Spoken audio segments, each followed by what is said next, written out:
I'm ready. Look, just to begin, as a young lad growing up, what musical styles were first grabbing your attention to the point where that you wanted to pursue music yourself? Well, I was always drawn to music, so it started early on. My mother plays the piano and sings, and so I've always been attracted to it. And then, of course, that led into getting older and being attracted to live music, whether it be in garages in the neighborhood or concerts, or just, music on the radio. Yeah. And so I just it's always been instilled deep inside of my my search for finding some kind of connection and making that connection come alive, for myself and for others. And since I do love hanging out with people and I'm very social, it seemed a good fit, both the ease in which music came to me and the ease in which music was part of that social bridge to getting deeper with others, whether it be at a party in high school or on stage with a high school jazz band and playing at the Playboy Jazz Festival at the Hollywood Bowl. That was a big deal. And getting to meet, incredible jazz musicians at an early age. And then also playing classical music on the side because my high school band director said, well, you can't just be in jazz band, you have to be in another ensemble. So I said, all right, well, I'm not going to do marching band. How about classical? And so that's when I picked up the upright bass and started playing that more. And I think, the challenge was always there. Yeah. And it's always been there. And then, of course, trying to make things work on the business side of things has always been interesting for me, whereas for others, it's just confounding and frustrating.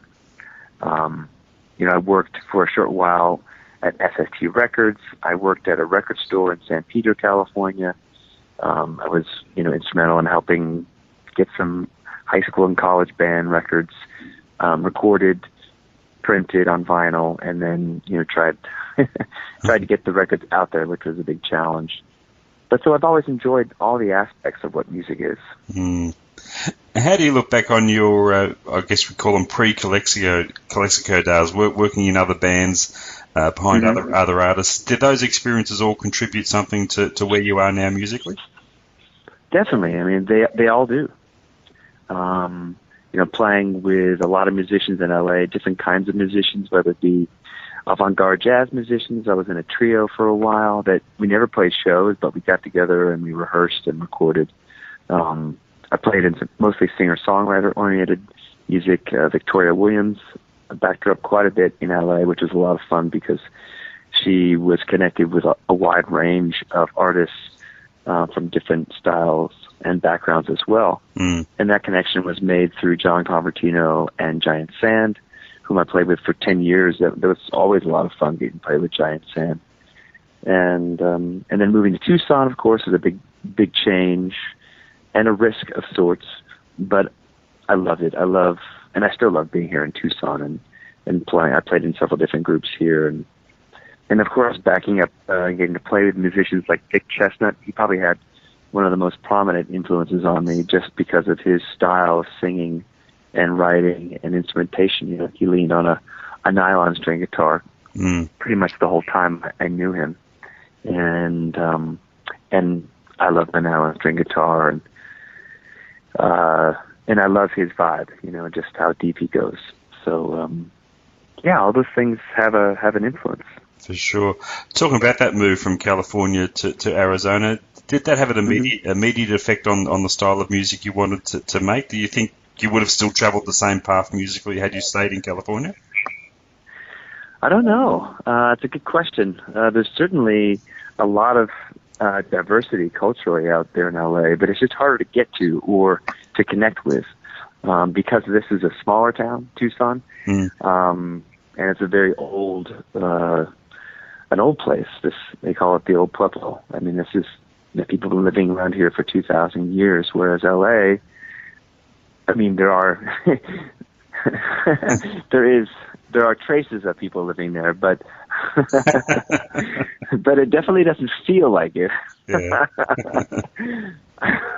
It definitely didn't feel like it to me. Yeah. Although there were times when I was trying to find any kind of roots or history about the people that lived there. There was not much there to discover or to find out historically. But I mean, of course, it's the coast and it's beautiful, and I'm sure people who lived there and traveled there were just as impressed. And but yeah, I mean, that's a good question. I really don't know. Coming to a place like Tucson, Arizona, in the Sonoran Desert, there is an abundance of time and space and light. And these things make for great ingredients in writing or playing music or just having some peace and tranquility in order to have, time to write. And especially with traveling so much as a musician, which I was doing and have been doing for a while, it's a nice place to come back to. It's also very inexpensive to live here, so it's attractive because of its affordability. So there's a lot of character here. I mean, that's the main thing. There's a lot of color, and there's a lot of diversity. There's this history, and it's funky too. I mean, the college brings in an interesting mix of youth and new ideas, as well as new artists, and then of course there's teachers and old artists, and there's a lot of different things going on here that have that reach into different pockets and expressions of life, and I like it here a lot, and it's growing slowly, and it's 1 million people here in Tucson. It's kind of crazy. Yeah. Yeah. At the time, it was much more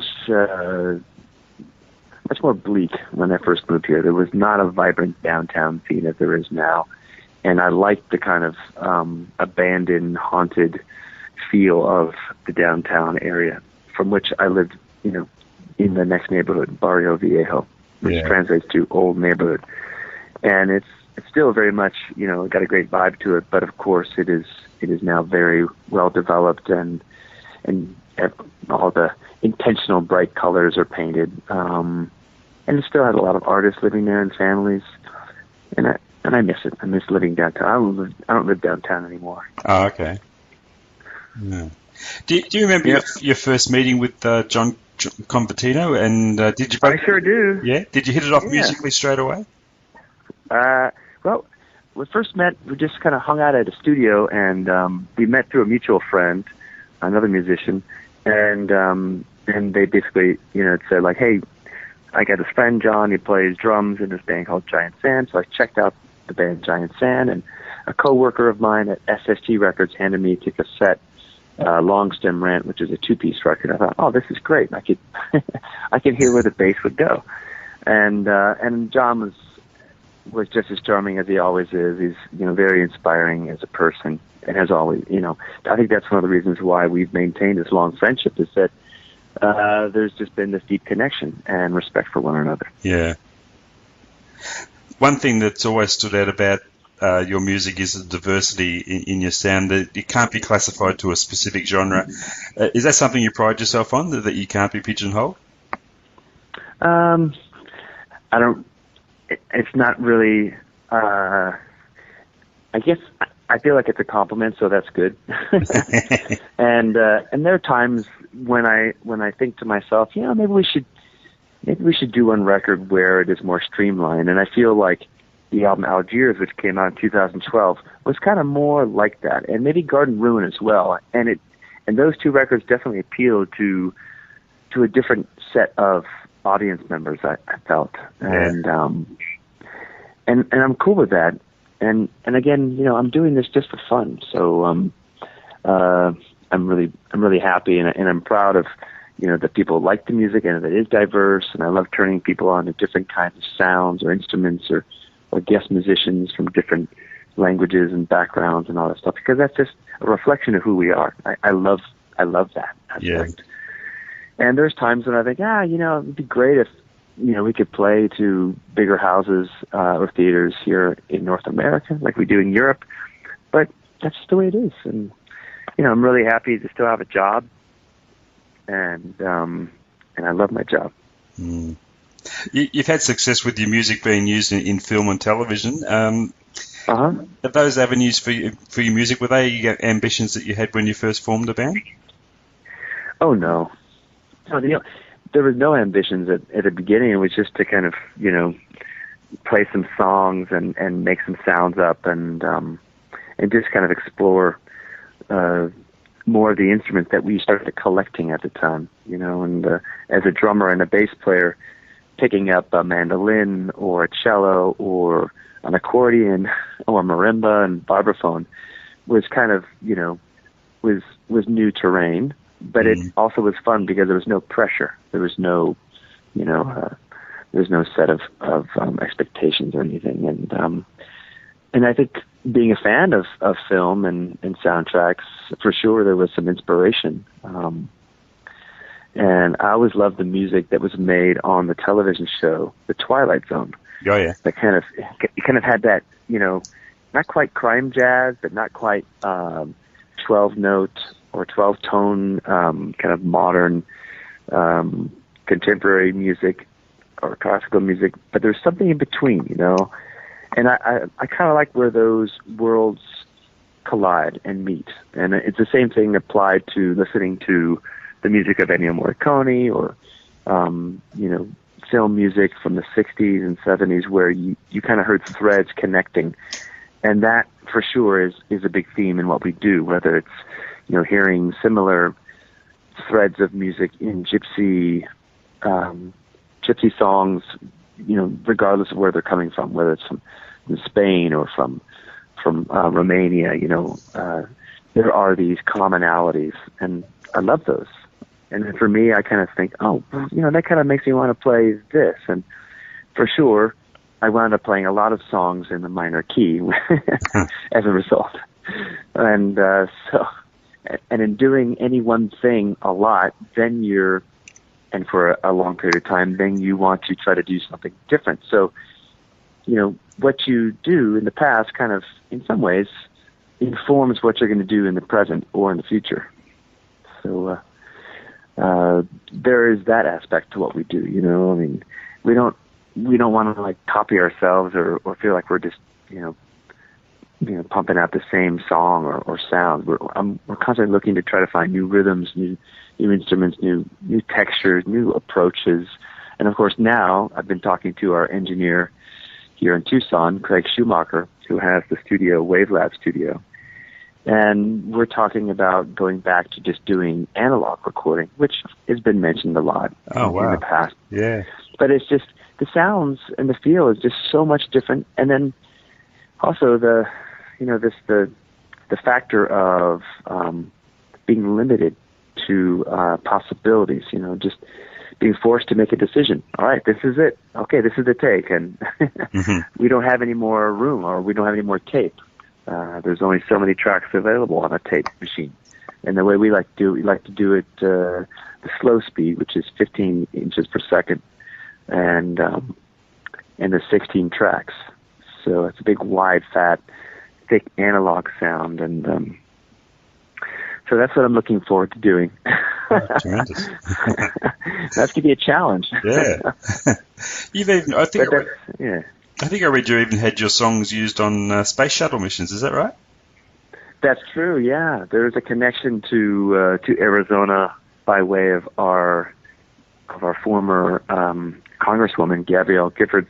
She married Mark Kelly, who was the last commander of the space shuttle, and his twin brother Scott Kelly is in space right now. And he is on this mission to be in space longer than any other person has ever been.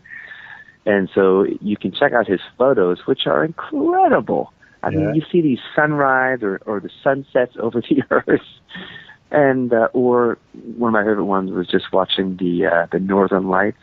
I mean, it's unreal with the view up there. Yeah. And so he's pumping out these photos every day. And so, yeah, there is this connection to space and music.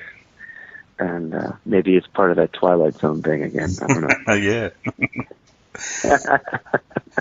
Now, obviously, along with the diversity of sounds, with Calexico is a wide array of instruments that you use in your recording. At what point in the songwriting process do you start hearing those sounds in your head of the right instruments to complement the song?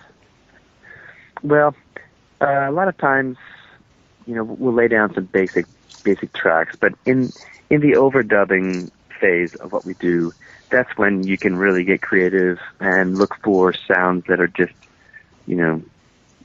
menacing or sweet or offer some kind of unique voice, to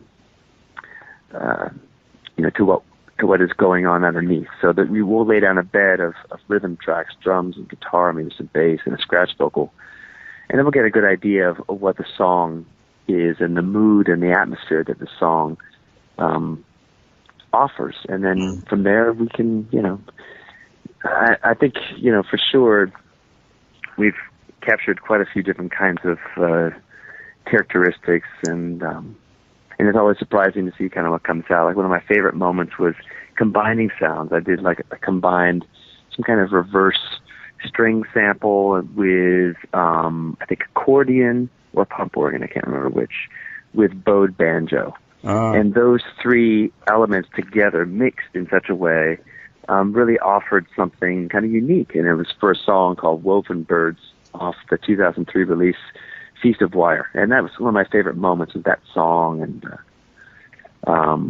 coming up with sounds like that. Yeah. So on this newest record, for sure, the song Cumbia de Donde, there's a lot of percussion and there's a lot of distortion going on. And shortly before we started recording this record, I had read an interview with one of my favorite engineers, Chad Blake, who worked on Latin Playboys and has worked with, who's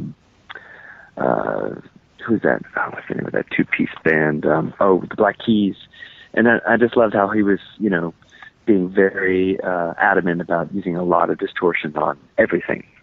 And so when going into the session, started off, I think that was one of the songs that we started working on, because our drummer was not yet there, and so the bass player and the keyboardist and I, we just laid down some percussion grooves, and it was a lot of fun building on not so much just a function of chords and melody and with rhythm with drums, but just doing nothing but rhythm. So that was a big that, and also tapping on the line. We just started with a drum machine, and so it's fun to get into the studio and to explore different ways to approach songwriting. Yeah. Your albums do give the impression that they are put together with a lot of care and patience. They're not rush recorded. That's the perception I get listening to your records. So you are pretty meticulous in the studio. Yeah, exactly. Yeah, we're doing a lot of writing in the studio and using the studio time to not just knock out a list of things to do like a recipe. It's to take this to take your time and throw things together, sometimes with care and sometimes with time, and just developing on coming up with sounds. That's the opportunity for us to really kind of explore different textures and sounds and feel. When I look at some of the film, I saw some film recently with Warren Ellis and Nick Cave working in the studio, and they're really just spending time sitting there coming up with sounds. And I wish I had that. I wish I had a home studio where I could do more of that, and I don't. So when I'm in the studio, that's my only time to really come up with those, to come up with interesting sounds and textures that evoke mood and that almost deliver story. They help bridge and connect to possible songs and lyrics and things. And that's what I'm looking for, is that experience. You take a lot of influences from many musical cultures as well. When you're out on the road visiting other countries, do you get time to actively seek out the musical vibe and the culture of the places that you're at? You'd be surprised at how much, just by being around and touring, it offers a lot of opportunities to see and hear incredible music, especially some of these festivals, world music festivals or folk festivals. There's always an interesting mix of different sounds and styles. And for sure, that is the number one place where I get to meet some incredible musicians. More recently, I was in Italy, and we were playing a festival in Parma. And on the same bill, they had a guitar player from Algeria who has done some work with Tenorowin. And a friend of mine in Germany who I saw the week before said, "Oh, you're going to get to see Faris Amin." I'm like, "Who's that?" And he goes, "I just gave you his record. It's right there." I'm like, "Oh, cool." So I'm at dinner, and I'm sitting down, and I look to my right, and this guy kind of seems familiar, and that happened to be the very same musician, Faris Amin. And I said, "Hey, let's get you up on stage," because he was going to play after our show in another venue. And he said, "Sure." So, we sat down backstage, and he learned a couple songs, and it was a high point on the tour, and a high point for sure at the festival. Sometimes I wonder if the audience even knows that some of these guest musicians that walk on stage are, I'm sure they're wondering if they're planned or not. I mean, yeah. For me, it seems kind of seamless, and sometimes the musicians in our group are really great at copying or improvising, and that's an important element to who we are, is that improvisational characteristic. Yeah. It's at the heart of what we do, and then you find that same spirit in a lot of different kinds of music, regardless of whether or not it's jazz or experimental. It's when I first met some mariachi musicians here in Tucson, I mean, they were playing Led Zeppelin covers, when they were warming up, and they when we took some of them with us to a festival called Lowlands Festival in Holland, the guitarron, or the bass player in the mariachi group, walked on over to meet up with Cypress Hill backstage, who he's a big fan of, and he couldn't believe that he was playing at the same festival and was sitting in the same line to wait to get food. I mean, he just was beside himself. So he went over there and partied with those guys. And I love that. Just because you play a certain kind of music doesn't mean you can't appreciate or explore elements of other kinds of music. There's no rules. So, but for me, it's about finding an aesthetic that makes sense. And it's about telling a story and then being true to yourself. I'm not, a lot of times I'll get asked the question, "Hey, you're not Mexican-American, so why are you playing these songs, and why are you even trying to sing in Spanish with people that do?" I'm like, well, because it's fun, and I'm learning, and I'm not pretending that I'm not somebody, but I'm also just being honest with myself that I love, many kinds of music, and when people see our band, they're kind of impressed. Most of them are, I would say, people that I've talked to, because the way in which we treat a lot of these elements that come from different cultures or genres, they're treated with respect, and it's done in such a way that it's honest and it's positive. Yeah. And maybe that could be a good sign, especially in our country right now, where things are getting fucking crazy. I mean, we have the fear factor is going to an all-time high, and I'm sure your country has gone through similar run-ins with it, because it's what's happening right now around the world. But here in Arizona, for some time, there has been a lot of trepidation, and people's fears have been played upon because people are different. People speak different languages. Well, it's no big surprise around here, right? Yeah. But for some people, they want to go in this extreme antagonistic path, and I can't get behind that. I can't even fathom it, and it's alarming, and it's very sad. It is sad, and it's happening everywhere, as you say. Yeah. Your last two albums were recorded away from your home base in Tucson. You recorded in New Orleans and in Mexico City. How liberating experience was that to go out of your comfort zone? Sleep is a wonderful drug, and being a father of newborn kids, it was great getting away and just focusing on the music. The same way in which we do when we go on tour. We just immerse ourselves in the music, and I take full advantage of having a guitar in my hands 24 hours a day. It's fantastic. I love it. I get to practice. And so the same goes for having, a week or two in New Orleans or Cuba or Mexico City, just to kind of focus on songs and new songs. I don't have to I don't have to rehearse old songs. I can just play new songs. And also it kind of gives me an opportunity to kind of get back into that spirit of creativity and think about how much my family and my home means to me. And there is that reflection that comes from being away from home. Yep. It's a great perspective to be outside and to kind of see, all that is important to oneself. And so I able, like when I was in New Orleans, I was missing my family immensely, and I wrote this beautiful love song to my wife and my kids called Hush. And I was thinking about all the beautiful, stories that I was reading to my kids before I left. And then on this new record, I wrote the song Falling from the Sky, which is kind of a strange title, but it was informed by a children's book that it was one of my favorites that I was reading to my kids. And then I left and I flew across to your part of the world. And I got to the hotel room and I had all this space and this time off, and I started writing. It was great. So where to go next? We got to find, I love this. It's kind of a nice travel theme that we've started here with these last two records. So now, I'm wondering where to go next. So you are looking for another location. Why not? Yeah. Terrific. I think Cuba. Cuba would be great. Lovely. Now, just before I let you go, we'll talk about your upcoming shows here in Australia. Will it be Sure. Can we expect a good cross section of your back catalogue, and will there be any new material road tested while you're here? For sure, there'll be a lot of songs, both old and new,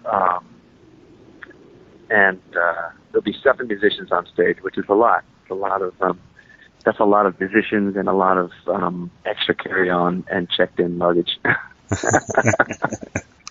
So, we try to bring as much as we can. We usually rent a few pieces over there as well. But yeah, for sure, we'll be hopefully writing some new songs between now and then and trying them out. Why not? Sometimes songs, what I like, when you get into a really great sounding room and of course, when there's an incredible audience there, as there always is in Australia, new songs kind of wind kind of make their way to the surface. Yeah. And I love those moments, and that's one of the things I like about playing on tour is that you really do find yourself in some great situations musically on stage, and so I can only hope. Yeah, I mean, I don't have any new songs right now, but that's why I go on tour. Australia and Calexico seem to have really hit it off. This has been a regular stop for yours now over the last few years. Yeah, I think so too. It feels like there's something that resonates between the music that we make and the audiences there in Australia. So I'm really happy to get to return. It's always a place that I look forward to returning to. You're doing some WOMAD festivals while you're here, and as someone who appreciates music of different cultures, playing at a festival like that must be a major treat for you. I'm so grateful that we get to go play WOMAD, and we've played it now a number of times, and once in the UK as well. And I just think it's a great festival, just like a lot of the world music festivals, both in Europe and in North America, especially in Canada. They've always been really great opportunities to get to see and hear and sometimes meet, new artists. For sure. It must bring out the music fan within you. Big time. Big time. And same thing with the indie rock festivals, I mean, I like those too, and I like it all, and we've been lucky that we've been able to play a lot of different kinds of festivals, jazz, rock or indie rock festivals, eclectic festivals where there is no one kind of genre, but there's many different kinds brought together. But, the world music festivals or folk music festivals are also really great. And I don't know, there's kind of this laid-back quality to Australia that I think that kind of matches some of the spirit to Calexico, and there's always, whenever we're out on tour, I'm always kind of not surprised now, but in the beginning I was very surprised. Wow, there's some people here from Australia. They come a long way, but very adventurous, I would say, is one of the characteristics of Australians. Fantastic. And I think we are as well in this band. Well, we're eagerly awaiting your visit once again. Joey, thanks so much for your time. Yeah, thank you, John. Thanks for calling back, too. No problem at all. It's been a pleasure chatting with you, and You as well. we look forward to seeing you in a few weeks. Thanks so much for calling. All the best. Have a safe trip over. All right. All right, man. See you soon. Thanks so Bye-bye. much. Take care. Bye. You too.